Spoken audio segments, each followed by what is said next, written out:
Le palais de la cité rayonne dans toute l'Europe. Les rois s'installent durablement dans l'enceinte.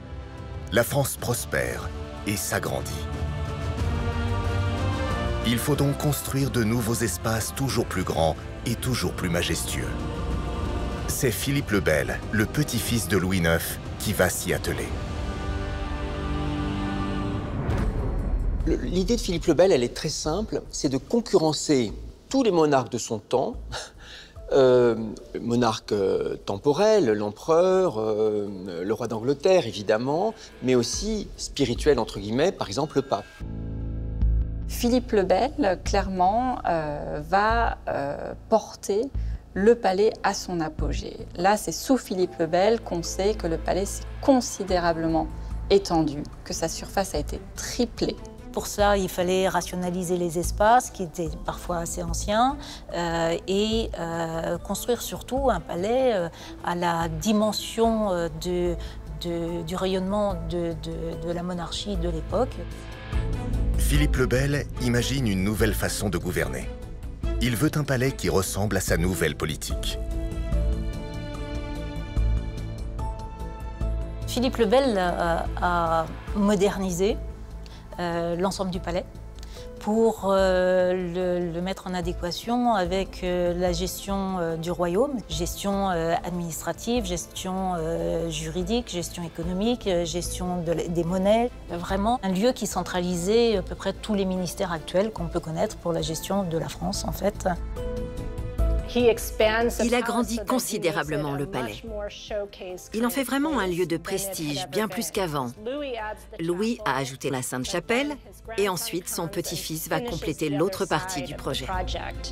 Tout le palais va être structuré autour de ces grandes institutions pour un palais qui n'était plus déjà véritablement pour le roi, mais avant tout pour l'État. Il va dessiner un immense palais. Aujourd'hui, il n'en reste que la conciergerie, qui est composée de plusieurs salles, avec des cuisines, une salle des gardes et enfin la salle des gendarmes, la plus grande de l'époque médiévale, plus grande que Notre-Dame. Avec ses 68 mètres de long et 27 mètres de large, jamais aucune salle n'avait été aussi vaste. Il s'agit là, en fait, des vestiges d'un palais extrêmement prestigieux pendant tout le Moyen-Âge. C'est vrai que quand on voit ces dimensions pour l'époque et le fait que cette salle soit restée comme la plus grande salle d'architecture civile en Europe, c'est quand même vraiment très, très impressionnant.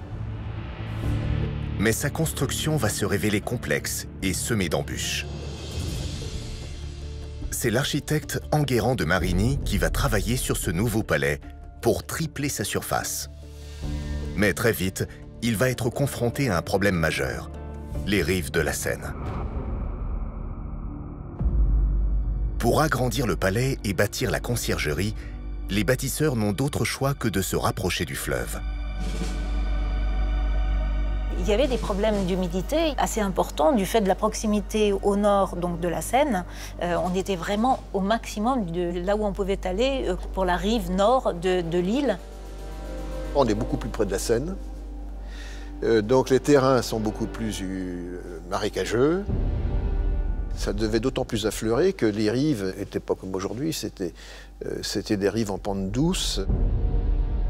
On est dans des milieux qui sont humides, des milieux alluvionnaires, et donc la stabilité des constructions ne peut pas s'appuyer directement sur de la roche. Donc il va falloir porter une attention toute particulière à la stabilité des édifices qui vont y être construits.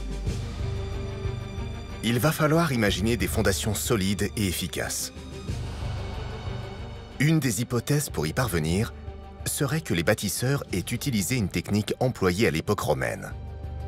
La solution pour beaucoup d'édifices est de poser les fondations sur des pieux en bois, donc des troncs d'arbres typiquement, que l'on enfonce dans la boue du sol le plus profondément possible, qu'on arrase ensuite pour que leur tête soit toutes au même niveau partout, et sur lesquelles on pose les fondations du bâtiment qu'on doit construire.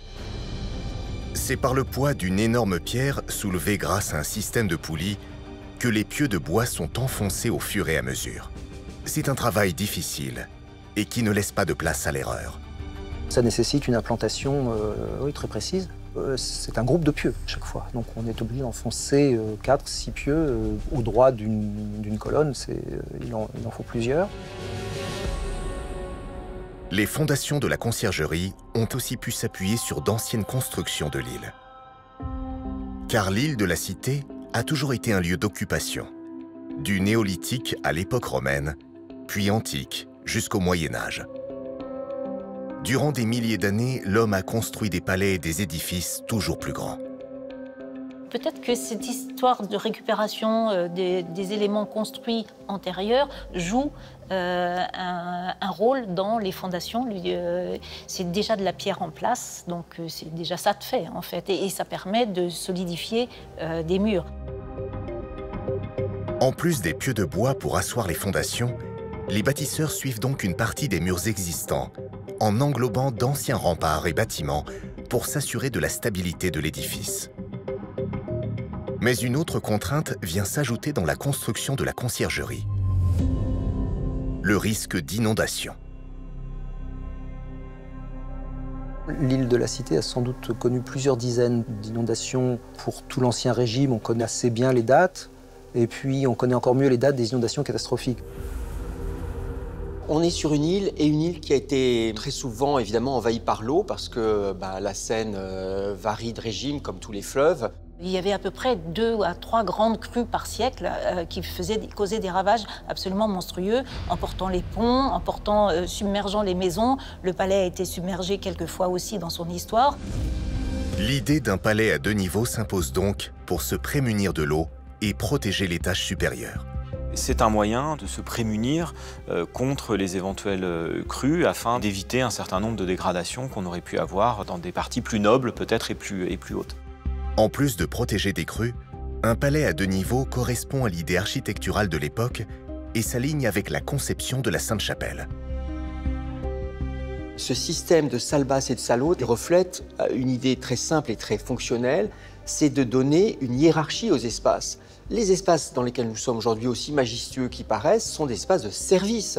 Ce sont des espaces pour, vous et moi, et non pas les élites qui dominaient au-dessus.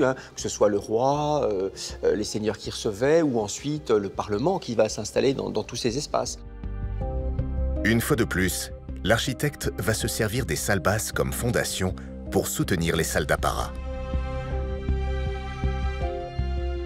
C'est comme pour la Sainte-Chapelle, c'est la partie basse qui va porter très puissamment la très grande salle haute. Donc elle doit être extrêmement renforcée, pas très haute, puissante. La salle des gendarmes, elle est vraiment conçue effectivement pour soutenir la grande salle qui est au-dessus. Et elle a vraiment une grande fonctionnalité aussi, puisque c'est là que vont venir se ravitailler quotidiennement près de 2000 serviteurs ou gendarmes, d'où son nom, salle des gendarmes, on comprend mieux en le disant. Et donc évidemment, elle a une fonction quand même importante, à la fois, on va dire, structurellement, mais aussi fonctionnellement.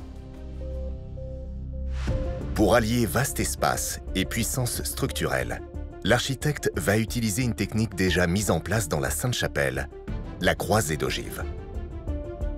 Mais cette fois-ci, il va s'en servir sur une surface dans des proportions encore jamais réalisées. Les croisées d'ogives vont être ajoutées les unes aux autres comme des modules indépendants. Pour chaque nouveau module, les bâtisseurs ajoutent une nervure entre les piliers et une nervure pour la croisée d'ogives. La salle est ainsi construite d'est en ouest. Les modules s'ajoutent les uns aux autres sur 67 mètres de long. En tout, 36 piliers seront posés.